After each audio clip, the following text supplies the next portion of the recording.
Hello all and welcome to the Index series where we explore the lore on some science fiction species, and this time we are looking into the Suliban of Star Trek, most prominently featured in Enterprise. This species was newly introduced for that prequel series and played a major role in some early adventures. However, according to the Time Agency of the 31st century, they were not supposed to. The Suliban's level of power and involvement in the future was severely altered by the interference from a third party, leading to a markedly different trajectory for their species than it would otherwise have been. However, with the conclusion of Enterprise and the alterations caused by the Temporal Cold War, they have returned to a path that was more akin to their original. The Suliban's history is one marred by tragedy, as in the mid-19th century, by the Earth calendar, their home planet was rendered uninhabitable. Its location is in the Beta Quadrant, Sector 3641, and the world is orbiting a dimming red dwarf star. Their species was forced to desert their homeworld and adopt a nomadic lifestyle, which already shows us that they had active warp drive at least 200 years before mankind. However, with this diaspora, their unity and political structures fell apart with no central location to seed a government. Without such leadership, they spread out and mingled with other cultures and species, all resorted to salvaging and scavenging to survive. The level of technology seems to not have improved at all over this time frame, which is understandable as they were so spread apart.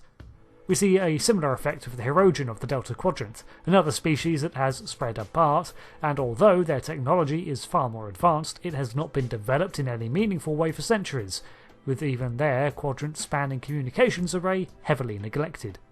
Some Suliban managed to settle into other communities where they were welcomed and managed to reform some semblance of their lives, settling on the planets Tandar, Tiburon and Vanaban.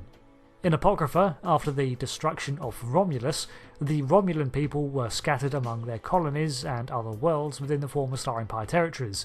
Sympathetic to the Suliban for their similar situation, they reached out to them and forged an alliance of sorts, allowing many Suliban to settle on Romulan Republic worlds. So this pretty much covers the natural history of the Suliban, or what they were supposed to be. Viewed in this light, with such a future, it is not surprising then that when the temporal influences reached out to them and provided them the means to change their destiny, they seized it. A faction in the Temporal Cold War that was based in the 28th century was able to communicate through time and used this to grant select Suliban information and the designs for technology that would have been far beyond their capabilities. These Suliban groups united under the guidance of this mysterious figure, and by 2144 they had formed the CABAL.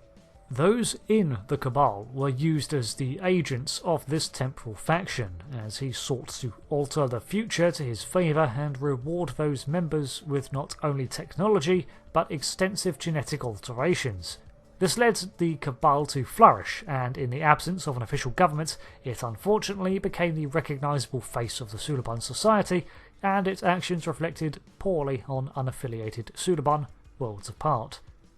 When contact with their benefactor dried up, the CABAL eventually dissolved towards the end of the 22nd century, their genetic modification knowledge lost to them, and their advancements passed back to the Suliban people. I would like to point out that the benefactor of the CABAL could not travel back in time himself, only communicate and send information. So, while the devices and genetic augmentation knowledge they acquired was from the 28th century, the Suliban only had their current era resources and technological developments to pull off these feats. So in a way they really did create their own technology, just based off schematics from the distant future. So let's look at these boons that they acquired. In terms of genetic augmentation, they used a chemical process that supplied the modified genes into the body through the neck. Interestingly, these modifications can also be undone, reverting the genome to its natural state. This was implemented as a form of punishment by the CABAL, stripping an agent of their abilities for failure and rewarding new ones for success. Modifications that we saw included the most common of flexible bones, a climbing ability, and a chameleon effect that allowed them to consciously change their appearance and skin texture to resemble other humanoids. This effect was precise enough to create a rather effective invisibility camouflage. They also had increased visual acuity and other senses, while their lung capacity was increased and adapted to process multiple atmospheric compositions. The most extreme modifications seem to have even made them vacuum-proof for a limited time.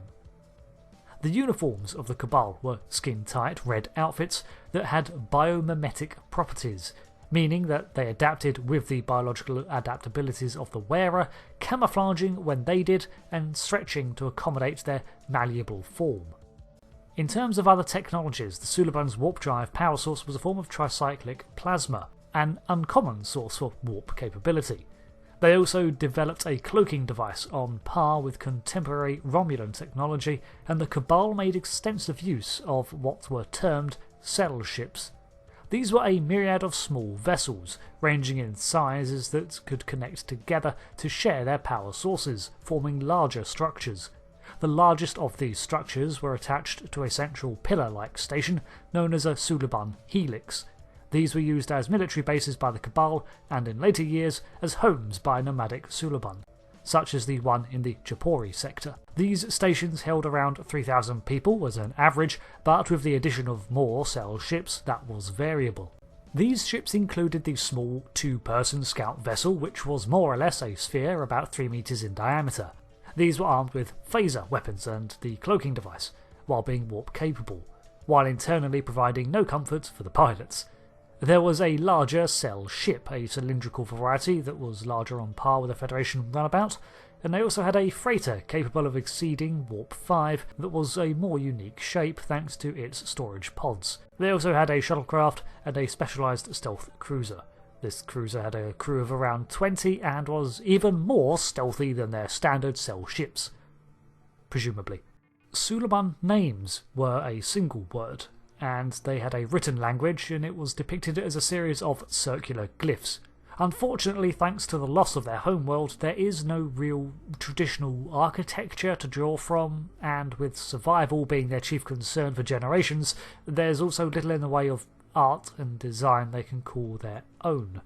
There is a high presence of circles in their cultural designs, however, from their lettering to their ships, so presumably this has some significance to them, considering there are more efficient ship designs to go with than a sphere. We see the circle lettering of the Suliban included in not only their consoles for operation, but as part of the design of doors, buttons, and making up the designs on hatches and the likes is a mixture of signposting an item with its design. That is about all there is on the Suliban, as they were not really a focus outside of Enterprise. Presumably this is because after the dissolution of the CABAL, they returned to their nomadic and settlers' lives, creating communities where they could. However, the CABAL's notorious actions left the species with a stigma that pursued them for a time, and several formerly friendly colonies shunned and isolated their Suliban colonists.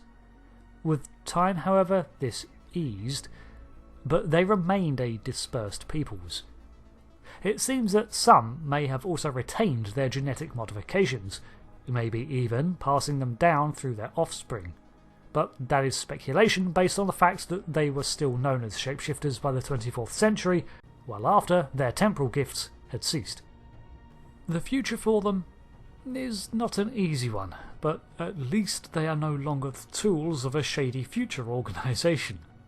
So there we go. The next cultural index is going to be on the El-Orians, as I've been meaning to cover them for a while and haven't yet, so no vote for this week, plus it means I can begin planning the video earlier. But thank you again for watching. I've been Rick, and I'll see you next time. Goodbye.